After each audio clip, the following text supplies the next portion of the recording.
안녕하세요. 몽당연필입니다. 4월 1일 토요일입니다. 자, 3월이 끝났어요. 그래서 오늘 이 주간 상승률 그리고 3월의 월간 상승률 또 1월, 2월, 3월 합쳐서 1분기 상승률이 나오는 날입니다. 전체적으로 한번 보죠. 자, 주간 상승률부터 일단 볼까요? 전체 내용 중에서 2차전지 관련주가 9, 신규 상장주 4개, 디스플레이 3개, 반도체 2개. 이게 주간의 상승률의 데이터입니다. 여전히 2차전지, 반도체, 디스플레이 이쪽 라인들 왔다 갔다 하고 있고요. 또 한 가지 특징이었던 이 신규 상장주의 순환매가 일어나는 한 주였네요. 자, 지수 라인 한번 체크를 해봐야 되는데요. 코스피가 2476.86입니다. 2500 근처에 또 와 있는 상태입니다. 자, 이번에는 여기를 돌파할 수 있을까요? 현재로 추세는 강력한 편이죠. 그쵸? 외국인의 매수를 바탕으로 지금 쭉 올라와 있는 상태고 정배열인데 이제 4월부터 뭐가 발생을 하냐면 각 회사들의 실적 발표가 이제 나옵니다. 삼성전자 같은 경우는 4월 7일 날 잠정 실적이 발표가 됩니다. 시장의 데이터는 당연히 많이 깨진 상태로 나올 거라고 이야기를 하고 있는 상태인데 그걸 결과치를 가지고 어떻게 반영하는지에 따라서 2500을 트라이하는 힘이 강해지던가 이번에도 저기서 걸리던가 이런 결과치가 나오겠죠. 그렇다면 지금 딱 지수의 움직임이나 저 자리를 뚫어낼까 못 뚫어낼까 하는 위치에서는 좀 지켜보면 되겠죠. 4월 초 중반 정도 해서 너무나 이제 조금 급박한 매매라든지 무리한 매매라든지 그런 쪽의 비중을 약간 낮추고 저 데이터가 어떻게 시장에 영향을 주는지 체크를 해보고 판단을 내려보면 될 것 같습니다. 자, 종목 보겠습니다. 자, 이게 주간 상승률인데요. 자익을 등등등등 쭉 올라와 있네요. 1위니까 한번 찍어보죠. 자이글은 생활기기 회사잖아요. 생활기기 회사가 이런 식의 움직임을 가져가려면 원사업단으로는 절대 움직임이 나올 수가 없다. 그렇다면 자이글이 왜 이렇게 움직임을 가져갔는가? 자, 2차전지 신사업 관련 미국의 합작법인 설립을 검토하고 있다. 동시에 자금 조달도 검토하고 있다. 그 전에 자이글은 어, 배터리 관련 회사를 투자를 해서 인수를 하고 그에 대한 것들로 신사업에 대한 이미지를 붙여서 지금 미국의 합작법인이나 자금 조달 같은 걸 추진을 하고 있는 거죠. 그렇죠? 신규 매수자는 하면 안 될 것 같고요. 그렇죠? 수수는 추가 등락이 얼마나 더 나올지는 모르겠지만 지금 2차전지 관련 섹터 중에서 A라는 기업, 전혀 2차전지와 관련이 없는 기업이 2차전지 신사업단을 붙이면서 초급등을 나타냈던 몇몇 종목군 쪽에 거기에 포함을 시켜야 될 것 같아요. 뭐가 있을까요? 자이글, EM 플러스, 포스코 엠텍, 하이드로, 어반리튬, 요런 느낌인 것 같아요. 지에넌 에너지. 그렇죠? 얘도 급등을 많이 했죠. 이제 시가총액 3천억대가 됐는데 지열발전 사업자가 2차전지 사업에 대한 부분을 붙이더니 이렇게 된 모습이었습니다. 시장에서 이제 급등을 해서 이것들을 이용할 수 있는 거면 그런 기업이든 저런 기업이든 뭔 상관이냐 이런 생각 많이 할 수 있어요. 일견 맞을 수도 있습니다. 왜냐면 시장은 너무 색안경을 끼고 보면은 다 웬만한 급등하는 종목들을 다 놓쳐버리기 때문에 그럴 수는 있는데 한 가지 생각은 하고 보자는 거죠. 자, 2차전지 사업에서 진짜 실제로 사업하는 애들은 굉장히 많죠. 그리고 이렇게 신사업을 붙여서 주가를 급등을 일으키는 애들도 많습니다. 근데 장기적으로 이제 트래킹을 해봤을 때는 이쪽에 데이터가 나오지 않으면 신사업에 대한 데이터가 후발적으로 받쳐주지 않으면 다 제자리를 찾아가더라던 거죠. 그럼 우리도 그런 삼박자 라인에서 원래 적자 기업이 갑자기 신사업을 붙이면서 2차전지 힘으로 폭등을 했다면 첫 번째 구간에서는 당연히 매매 시선으로만 보고 그것들이 실적이라든지 실제 공시 상황이라든지 이런 데이터가 받침이 되면 될수록 실제 종목으로 전환을 해서 생각을 해보면 되는 거죠. 왜 이렇게 이분법적인 사고를 하냐면 초보 투자자분들은 처음에 시장에 딱 들어왔을 때 이 기업이 그냥 그 기업인지 알기 때문이에요. 근데 시장을 오랫동안 지켜봤던 사람은 많이 보던 로직들이잖아요. 정말 연속 적자에 힘든 기업이 주인이 바뀌면서 자금 조달을 하고 그러니까 유상증자를 하고 신사업을 붙여서 주가를 급등시키는 패턴들 우리 많이 봤죠.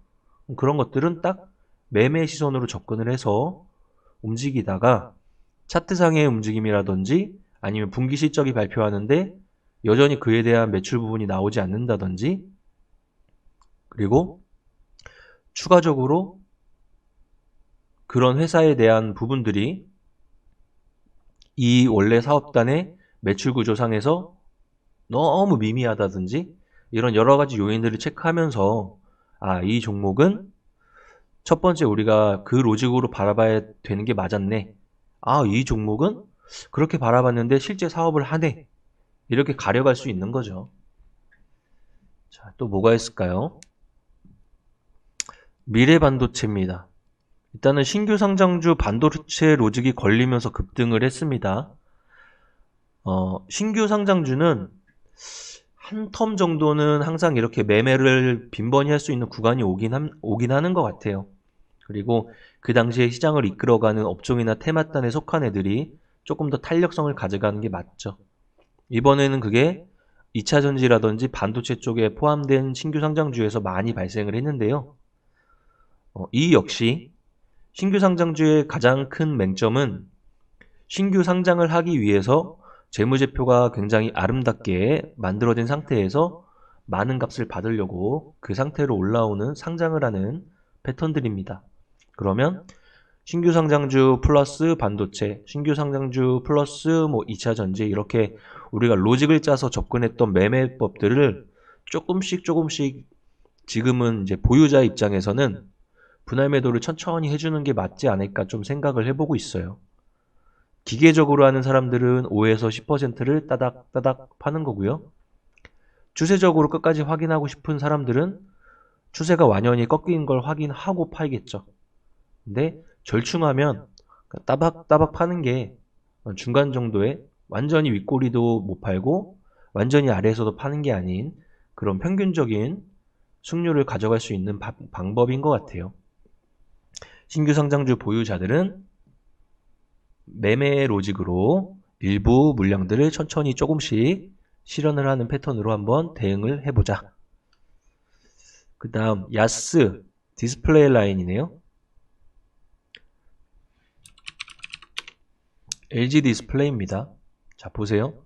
이 구간부터 보면 61선 위에 올라가고 121선 위에 올라가고 중장기가 정배열에 완전 정배열을 가면서 수급 변화가 쭉 일어났죠. 이때는 사람들이 LG 디스플레이에 관심도 없었어요. 그런데 일정한 시점이 지난 다음에 삼성전자의 8.7세대 OLED 투자나 LG 디스플레이의 자금 차입이나 이런 뉴스와 그때 동시에 나온 디스플레이 리포트 같은 것들이 시장에 노출이 되면서 이와 관련된 종목군들이 순환매가 한번 확 돌아버리는 거죠. 그럼 우리를 어떻게 이용할 수 있을까요? 미리 준비하면 됩니다. 시가총액 상위주의 대장의 위치에 있는 종목들이 이런 에너지가 점점 발생할 때 시장의 중심에 없을 때 준비해놓고 그에 대한 종목을 꾸려놓고 분할 매수를 천천히 하면서 포지션을 가져가다가 시장 에너지가 커지면서 너도 나도 다 여기에 관심을 가질 때 이제 매매에 대한 패턴이라든지 이런 것들을 한번 생각을 해보는 거죠. 항상 뒷단에서 관심을 갖기 때문에 디스플레이 쪽의 이야기가 나올 때 갑자기 장비주를 따라 들어가서 고점을 잡아낸다거나 이런 패턴들을 많이 가져가는 거죠. 항상 미리미리 준비하는 사람이 진짜 많습니다. 근데 점점 공부를 많이 하기 때문에 더 많아질 거예요. 그러면 점점 더 빨라지겠죠. 준비 타이밍은 빨라지는 겁니다. 예전 같으면 특정한 이슈가 발생을 하면 이에 대한 모습이 그 직전 1개월 이내에 나왔다면 지금은 1개월 넘어서 그 전부터 준비하는 패턴들이 많이 나오는 거죠. 뭐가 있을까요? 펜트론드 신규 상장주 로직으로 바라보면 되겠죠. 자, 인베니아는 아까 야스랑 같이 바라보면 되고요. 화인서키트도 신규 상장주 매매 로직, 제이오도 신규 상장주의 2차전지 로직, G2파워 원전 관련주가 조용하다가 금요일날 한번 세게 움직였네요. 발주나 정책 관련 기대감들이 원전 관련주의 배경이죠. 그러면 뭐다? 발주나 배경이 되는 정책 관련돼서 소식이 나오면 자극을 받는다. 한전 라인들 한전 형제들 쪼로로 두산에너빌리티, G2파워라는 이런 이미지적 종목들 이런 것들 이야기하는 거죠. 그 정도인 것 같아요. 네페스 반도체 후공정 딴 라인의 움직임이 일부 이렇게 나왔습니다. 네페스, 두산테스나 LB세미콘 이런 섹터들이죠. 하나마이크론에서 삼성전자의 장비를 지금 받아서 일을 하려고 하는 중이잖아요. 그것들을 다 접목을 하면은 뭐냐면 삼성전자에서 자기들이 일하지 않는 부분을 다 외주를 확대하는 거잖아요. 그 외주 확대에 대한 준비를 하기 위해서 이런 테스트 패키징 라인들은 몸집을 엄청 불려놓은 상태고요. 그 상태에서 장기 소외받다가 이번에 여러 가지 그런 변화를 가져가면서 일부분이 튀었습니다. 근데 원 데이터는 테스트 패키징 물량이 이쪽으로 쏟아져 들어와야 돈이 실적이 짱짱짱 뛰면서 여기가 커지는 거죠. 일단은 1년에 걸친 하락 추세는 횡보 추세로 변했구나라는 전제를 깔고 보면서 반도체주나 디스플레이주는 조금 개념을 길게 넣어줘서 대응을 해줘야 돼요. 단기적인 이슈로 포지션을 딱 잡아가지고 갖고 있는 게 아니고 좀 대응을 해야 될 것 같습니다. 시간 개념을 좀 넣어주는 게 맞을 것 같아요. 자, 그 다음은 월간 상승률입니다. 3월간 얼마나 올랐냐? 2차전지 관련주가 3월간으로 보면 19종목이니까 이쪽에 우위였습니다. 그리고 반도체주 일부 나오는 모습들. 그렇죠? 지난주 금요일날 시장의 데이터가 조금 와해가 되면서 개별 섹터들이 조금 부각받고 원래 움직였던 섹터들이 하락을 하는 기조를 보여줬는데요. 그렇다면 그 개별 섹터들이 시장을 이끌 수 있는 에너지가 있는 애들이어야 돼요. 원전이라든지 게임이라든지 이런 라인들이 시장을 이끌 수 있나 한번 고민을 해보면 아직까지는 원래 움직였던 애들의 순환매가 더 타당하지 않나 생각을 해보는 거죠. 그에 대한 키워드는 당연히 2차전지, 반도체, 조금 쉬다가 디스플레이 요런 애들인 거죠. 자, 눈에 띄는 3월달의 종목이 뭐가 있었을까요?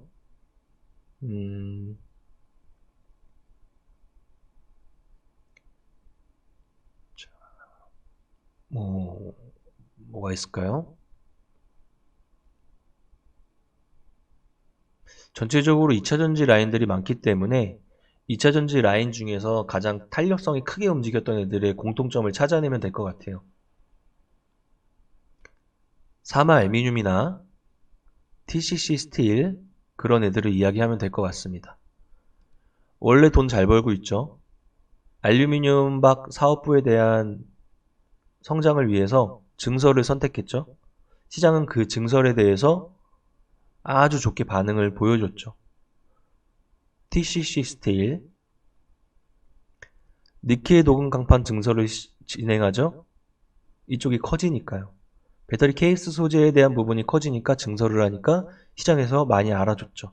그래서 여기서 우리가 생각할 거는 이 2차 전지가 됐던 뭐가 됐던 일단 성장하는 종목은 주가가 상승 부분이 많이 올라와 있는 상태, 외인이나 기관들이 지분을 많이 가지고 있고 개인은 벌써 팔고 없는 상태에서 추세적으로 더 상승하는구나.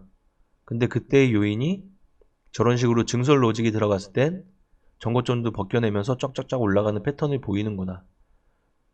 뒤늦게 달라붙는 개인들은 그런 것들을 다 보고 그 상태에서 떨어질 때 사는구나. 그러면 우리는 거꾸로 외인 기관이 들어차 있는 성장주 로직의 중심에 있는 업종이나 테마주에서 저런 증설 같은 로직이 딱 달라붙으면서 U자로 턴해서 전고점을 부시고 올라가는 이런 패턴들 연구를 많이 해서 내가 이용을 잘 해야겠구나 라고 여기서 판단을 해볼 수 있을 것 같습니다. 이번 3월 달에 그런 패턴들에서 매매 로직으로 이제 실행을 했던 분들이 꽤 많은 수익을 얻으셨을 것 같아요. 자, 1분기 상승률입니다. 1월부터 3월까지입니다. 2차 전지 관련주 13개, 인공지능 로봇 관련주 8개, 반도체 관련주 요런 날이었네요. 자, 여전히 2차 전지가 중심에 있었고요. 인공지능 로봇 관련주가 이 초반부터 움직임이 있었기 때문에 8종목이 여기에 올라와 있습니다. 근데 이런 종목군들의 현재 시점에서 이 4월이 시작되는 시점에서 보면은 저 자리를 이제 반도체나 디스플레이가 일부 나눠 가지고 있는 거죠. 2차 전지 관련주도 에너지는 조금 저 때보다 조금씩 다른 쪽에서 같이 나눠 가지고 있지만 그래도 2차 전지 관련주가 우선순위를 보면 첫 번째인 상태를 유지하는 것 같고요. 그 뒷단을 반도체, 인공지능, 로봇, 디스플레이 이런 애들이 순환매를 돌고 있는 거죠. 만약에 4월 7일 날 삼성전자의 잠정 실적 발표가 여기에 변화를 주는 요인이 돼버리면 어떻게 또 이제 진행이 되는지 체크를 해봐야 되는 거예요. 반도체 관련주가 선반영된 상태에서 삼성전자의 잠정 실적을 빼따꼼플리 기정사실화로 받아들이면 반도체 관련주는 움직임이 더 강화될 수도 있을 것이고 반도체 관련주가 생각했던 기준을 넘어가는 실적 발표를 해버리면 지금의 추세를 또 와해시킬 수도 있겠죠. 그런 패턴들을 한번 체크를 잘 해야 되니까 3월달에 강력한 매매 로직으로 이끌어갔던 우리의 이 머릿속을 아니면 자동차는 기어 1단 저속 기어로 살짝 바꿔서 4월 초 중순 정도를 체크를 잘 해야 될 것 같고요. 매매 로직으로 강력하게 전환됐던 이 3월달의 머릿속을 약간의 여유로움을 한 스푼 넣어주면 될 것 같아요. 그쵸? 실적 발표하는 게 원래대로라면 정보 분석에서 우리가 가장 중요시하는 건 실적이잖아요. 원래는. 정상적인 기업은 실적이 모든 걸 다 대변하는 겁니다. 그런데 그게 발표가 되는 1분기 실적이 시작되는 달이잖아요. 그러니까 그에 대한 것들을 잘 확인하면서 매매나 투자를 진행을 해야 되니까 약간 느슨하게, 약간 여유롭게 대응을 하면 되지 않을까 생각합니다. 자, 2023년이 3개월이 지났어요. 누군가는 예전에 하락분을 많이 회복한 이제 1분기가 될 것 같고요. 누군가는 이런 빈번한 매매 로직 속에서 또 이제 마이너스를 본 달이기도 할 겁니다. 시장의 에너지가 유한하다면 그 에너지는 누군가의 주머니에 들어갔다가 또다시 누군가의 주머니로 이동하는 건데 우리는 그것들을 깨달아야죠. 내 주머니에 내 주위에 있는 사람의 모든 주머니에 돈이 들어갈 때는 시장이 좋아서 들어가는 거고요. 시장이 안 좋은데도 여전히 누군가의 주머니에 돈이 들어가고 있다는 거는 그 사람이 뭔가 달라서 들어가는 겁니다. 시장이 좋던 안 좋던 연속적으로 주머니가 차는 사람들은 아주 다수의 개인보다 외국인이나 기관의 로직들을 많이 가져가서 작동을 하면서 추이를 연속적으로 가져가고 있는 거죠. 최소한 정말 많은 사람들이 주식을 하고 있는데 밸런스 투자 아카데미나 슈퍼개미 이세무사 TV를 꾸준히 듣고 뭐 공부하고 하는 분들은 그들보다는 좀 우위에 있어야겠죠. 자, 1분기 고생 많이 하셨고 4월 달에는 약간 여유롭게 한번 시장을 지켜보도록 하겠습니다. 수고 많이 하셨습니다. 그리고 내일이 강연회인데요. 강연회에서 또 좋은 모습 보여드리도록 하겠습니다. 밸런스 투자 아카데미 슈퍼개미 이세무사 TV 화이팅입니다.